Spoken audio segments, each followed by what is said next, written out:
Salut à tous, c'est Benjamin de Monabi. J'espère que vous allez bien. Panneaux solaires hybrides, panneaux solaires photovoltaïques, peu importe le type, leur puissance est exprimée en watts-crête ou kilowatts-crête. Cette unité, le watt-crête, correspond à la puissance des panneaux photovoltaïques dans des conditions de mesure standard. Mais attention, dans la vraie vie, cela change un peu. Il faut distinguer deux types de puissance, la puissance maximale et la puissance réelle du panneau. Mais quelle sera la puissance réelle d'un panneau en fonction de sa puissance maximale ?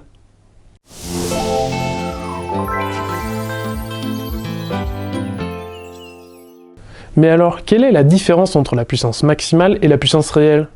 La puissance maximale, c'est la puissance que peut produire un panneau photovoltaïque dans des conditions optimales et standardisées de laboratoire, avec un ensoleillement de 1000 watts par mètre carré, 25 degrés de température et aucun ombrage. Mais soyons réalistes, ces conditions ne sont pas tout le temps au rendez-vous. Donc, la puissance maximale reste théorique et ne reflète pas forcément la puissance que vous obtiendrez réellement. La puissance réelle, c'est la puissance que peut produire votre panneau solaire dans des conditions réelles.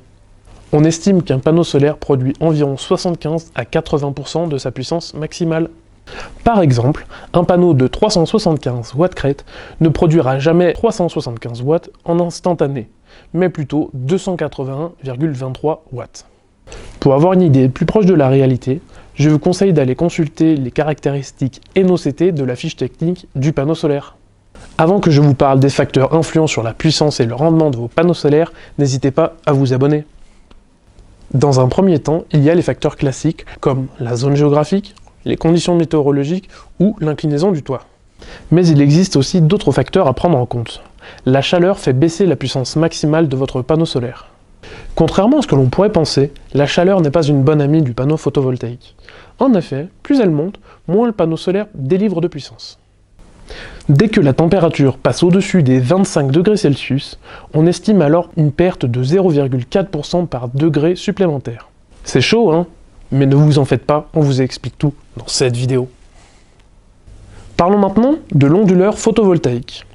On observe une perte de puissance dans les câbles et dans l'onduleur. L'onduleur a un rendement de 97 à 98%. On a donc une perte de 2 à 3% sur le transport de l'énergie et sur sa transformation. L'ancienneté des panneaux solaires impacte aussi leur puissance. Comme n'importe quelle technologie, les panneaux solaires perdent en efficacité chaque année. On estime qu'ils perdent environ 0,5% de leur rendement initial par an à partir du moment où ils sont installés.